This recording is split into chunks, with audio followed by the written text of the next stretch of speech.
Hey guys, Fire here, bringing you an achievement guide for Geometry Survivor.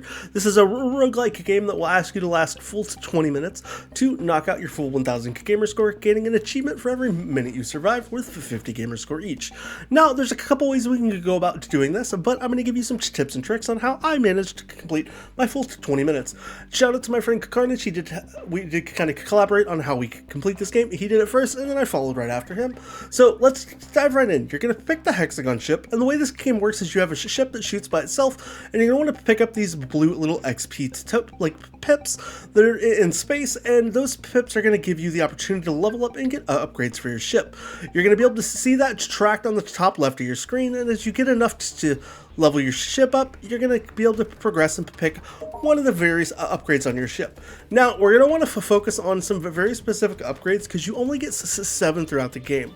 You're going to want to focus on upgrades that do things around your ship, not necessarily things that fire stuff off or anything like that. So starting off the bat, the things like the clock gun or the orbital's shields that rotate around your ship are really handy, and as you get additional upgrades, you're going to end up hitting your max 7, and then you'll start to get opportunities to upgrade those existing upgrades to make them better.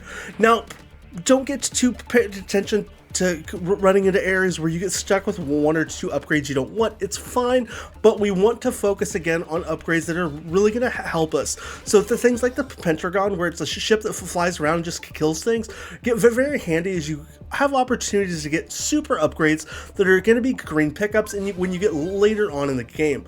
Now, what you're going to want to do as you get your upgrades is you're going to want to work on training the enemy ships.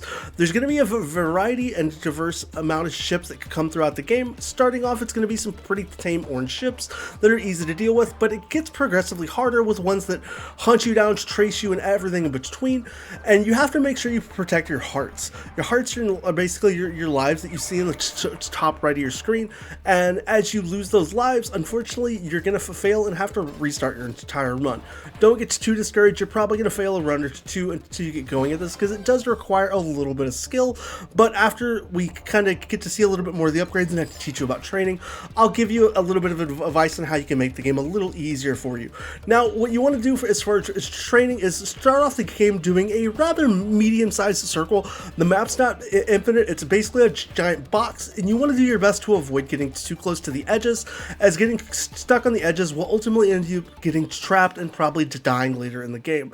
As you do your training, you're going to be kind of walking over existing places that you've gone, and those are going to be systems that cause you to ultimately be able to pick up stuff and level up. Now, one of the key things that I always find helpful is 2 upgrades, orbiters, and then there's a laser beam that rotates around you.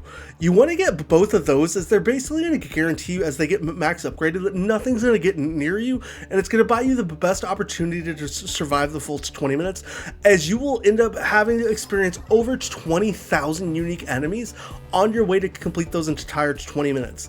Now, like as I said, you'll see opportunities to upgrade things, but also kind of focus on just getting your initial 7 upgrades. Avoid things like loot magnet or the things that throw projectiles off into the air. They're not going to be really too helpful for you. And ultimately, if you're stuck with opportunities where it's things that aren't super value for you, picking up the loot magnets, okay, it's going to progress you leveling up a little quicker, but it does take away one of your potential upgrade options while you are playing. So it is something that is going to end up hindering you at the end.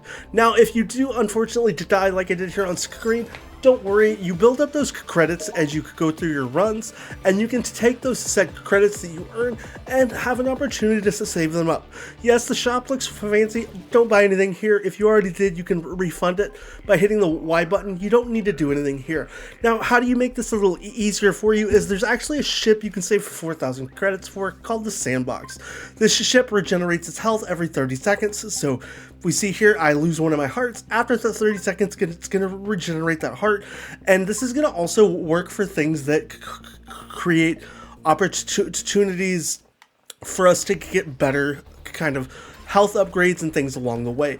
Now, Carnage's favorite thing was the Fat Beam. It's not really an upgrade that I like, but it's how he kind of got through it. So you might find some upgrades that you find a little more useful, but just keep in mind any method that you head to is really going to be focused around this training method as you just build things and just kind of circle around the map. Like I said, you're going to have to divert from this as you get kind of later in the levels, because you're going to have to kind of dodge and weave around things, which is unfortunate, but it's kind of part of the game. But I think if you follow these tips and tricks, you should find yourself getting your full 1000 and lasting to 20 minutes in no time. Now, if you found this video helpful, please let me know what you think down below in the comments. Hit that thumbs up button. If you have any questions at all, I'll be happy to help give you some suggestions if you're stuck or want to know any more specifics. Outside of that, I hope to see you again soon.